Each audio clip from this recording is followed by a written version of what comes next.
cedo, ali pertinho das 8 horas da manhã, os números e cenários revelados na primeira pesquisa de 2025 sobre a corrida à presidência da República no ano que vem. Quem vai conversar com a gente é o diretor-presidente do Instituto Paraná Pesquisas, que foi quem realizou esse levantamento aqui, Murilo Hidalgo, nos atendendo gentilmente. Bom dia para você, Murilo. Bom dia, Sheila. Bom dia, Carla. Bom dia, Fábio. É um prazer falar com o amigo da Band News. Obrigada por nos atender. A gente está falando aqui de 9 cenários, pelo menos foi isso que a gente trouxe em termos de resumo. Vamos começar pelo primeiro deles aqui, em que o atual presidente aparece com 34% das intenções de voto, contra 33,9% do ex-presidente Jair Bolsonaro. Mas a gente tem de considerar e relembrar sempre que Bolsonaro, por decisão do TSE, está inelegível até 2030, embora ainda caia isso. E ele aparece em vários cenários, não é, Hidalgo? Exatamente. Nós testamos eles em 3 cenários. A gente colocou ele no primeiro cenário com o Pablo Marçal, o segundo cenário sem Pablo Marçal, e no segundo turno com o ex-presidente Lula. Eles têm 3 cenários. E nesses 3 cenários é muito próxima, que mostra que está muito igual à última eleição, né? A polarização continua entre os dois. Eu imaginava que Gustavo Lima e próprio Pablo Marçal teriam aparecido com o Gustavo Lima, ele aparece apenas na pesquisa espontânea, né? Quando os nomes não são citados, ele aparece ali, acho que com menos de 1% das intenções de voto. E Pablo Marçal também aparece, por exemplo, na espontânea com 0,7%. Imaginava aqui que teríamos números um pouco mais expressivos dessas figuras. Você nota um comportamento mais conservador do eleitor no sentido de apostas em políticos tradicionais? Exatamente, a pesquisa mostrou isso, né? Que quando o nome do ex-presidente Bolsonaro não entra, os que mais se destacam é a atual esposa dele, né?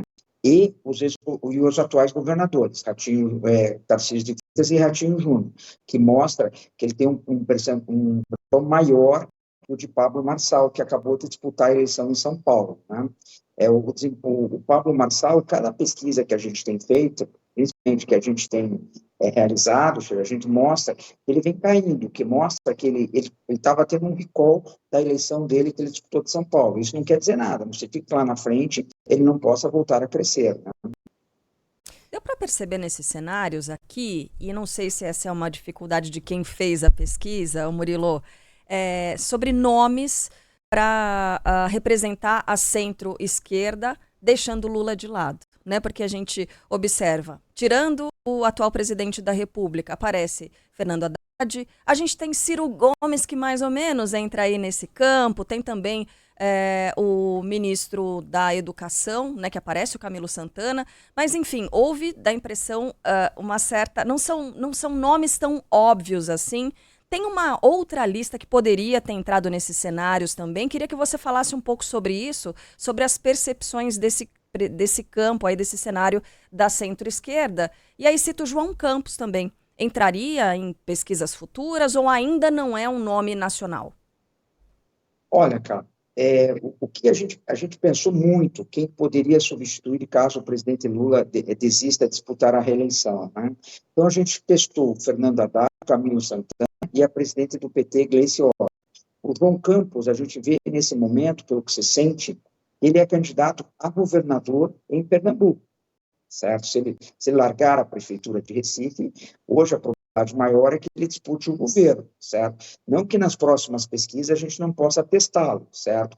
Mas hoje, o que fica muito claro nessa pesquisa, que o grande erro do presidente Lula, por incrível que pareça, é Ciro Gomes. Que quando a gente tira o presidente Lula da disputa, quem mais cresce é Ciro Gomes. Ele tem desempenhos melhores que Fernando Haddad e Camilo Santana e Gleice Hoffmann. Isso é muito claro quando a gente faz o cruzamento de onde vai os votos do atual presidente Lula. Hoje, o grande beneficiário é Ciro Gomes. Mas o Ciro, nas duas últimas disputas, desidratou demais, né, Murilo? Ele começa com um percentual realmente elevado e vai desidratando ao longo da eleição e acaba com um percentual ínfimo.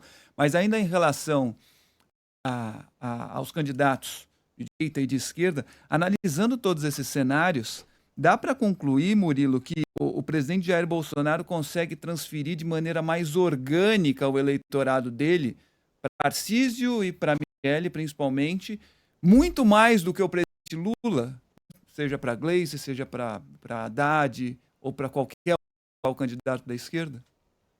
Nesse momento, eu te diria que sim, nesse momento.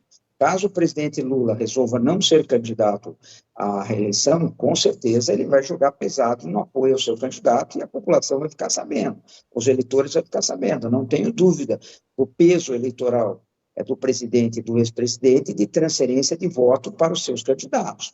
Que nem o próprio Fábio falou, a eleição anterior, com Fernando Haddad e Bolsonaro, o Bolsonaro ganhou, o presidente Lula, ele transferiu, mesmo preso aqui em Curitiba, ele transferiu muitos votos ao candidato Haddad. Então, eu não tenho dúvida que a polarização continua, eles disputando entre si ou eles apoiando alguém. Com certeza, na realidade de hoje, a eleição no Brasil seria entre o Lula e o candidato dele, o Bolsonaro entre o candidato dele. Muito difícil, nesse momento, na realidade de hoje, para um candidato a vir. Tem um fazendo pergunta aqui, Murilo, posso repassar para Pode. você? A Lourdes pergunta, Simone Tebet, por que ela não apareceu nesses cenários? Olha, a gente trocou a Simone Tebet pelo Helder Barbalho. Por quê? Porque a Simone Tebet hoje ela é ministra do presidente Lula.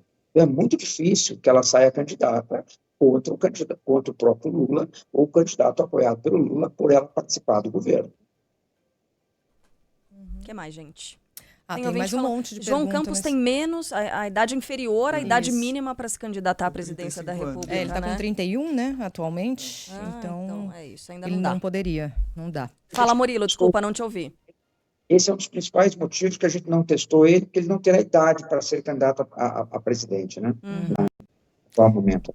Bom, teríamos muitas outras perguntas, mas infelizmente nosso tempo está esgotado e há um levantamento de vários, certamente. Aí fala assim, tá cedo nada. Os caras lá em Brasília só estão olhando para isso, boba.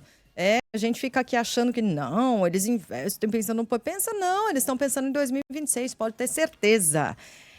Mas muita coisa, muita água ainda vai rolar debaixo dessa ponte, e para isso a gente sempre conta com as suas pesquisas e as suas análises desses números também. Murilo Hidalgo, diretor-presidente do Paraná Pesquisas, obrigada e bom dia para você, Murilo.